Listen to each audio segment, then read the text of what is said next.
Hi guys, my name is Matt Belleville. I am co-founder of Ramgoal, and I'm the designer of the mini indoor basketball hoop that I'm going to help you assemble and install. Thank you so much for buying one of my hoops, and I hope you enjoy it for many years. First thing we want to do is make sure you have all the parts. You should have 2 wall mounts, 4 extension arms, 12 of these little lock nuts, 8 of these little bolts, 2 quick release pins, 4 of these wood screws we'll use later, a net, the rim, of course, the backboard, and the ball with the fancy logo.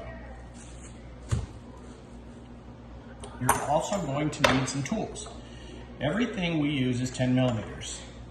So you can use a little 10 millimeter ratchet, you can use a little 10 millimeter wrench, you can use a little screw driver with a 10 millimeter ratchet, or you can use a crescent wrench. My dad used to send me to the hardware store for a metric crescent wrench. That was always fun. Okay, first thing we want to do is we want to attach the extension arms to the wall mounts. On all of the extension arms, there's 2 holes at one end. Those go into the wall mount. So, again, line up the hole, put the bolt through, and put the nut at the other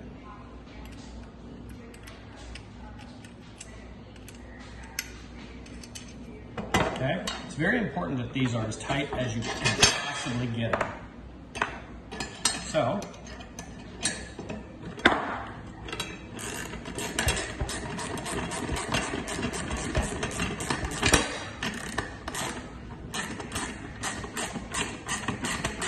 now you'll know this is as tight as you can get them. As soon as when you stand it up, it won't fall down.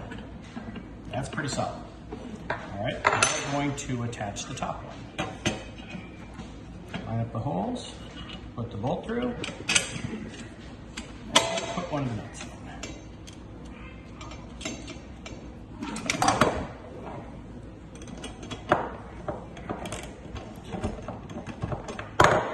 Again, it's important to get this as solid as you possibly can. You don't need the wool to rattle. And some people have challenges getting these really tight. So we want to make sure that doesn't happen. I know it's tight just like the other one. And this thing stands up. This isn't quite tight. No, a little tighter. All right, there we go. Okay, so now we are going to kind of jump ahead. One of them already on here.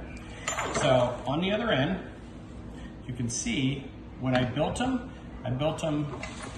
to where this one, the end of the bolt stuck in, and this one faced in as well. Just makes it look a little bit better. Okay, next thing is we're going to attach it to the backboard. Now the backboard metal is a lot stronger or thicker than the metal on the extension arm. So when we're tightening a bolt, it's very important this piece actually squeezes in and clamps onto here. It's very important to get it tight. All right.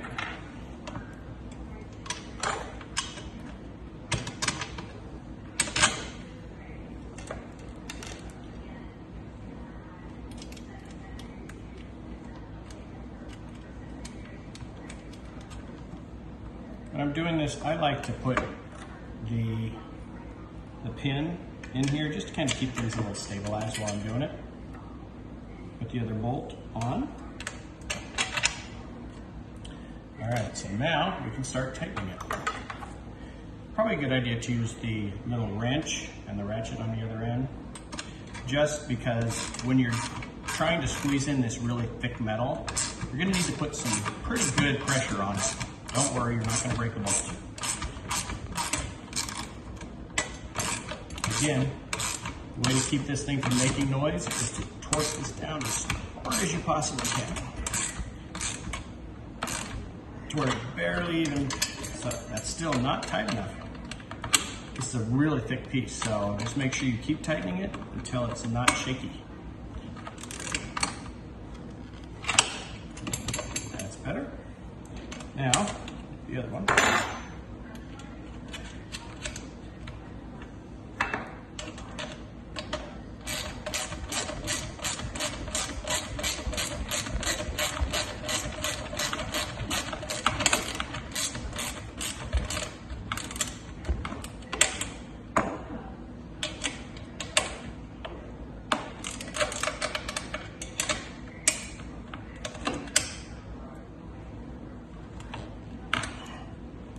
Okay, now it's tight enough, take out the pin, and if this thing just barely can move, then you have it tight enough. You can even make it a little tighter than that. That should be pretty good. Okay, now, put the pin back in for stability. Okay, this is what the back should look like.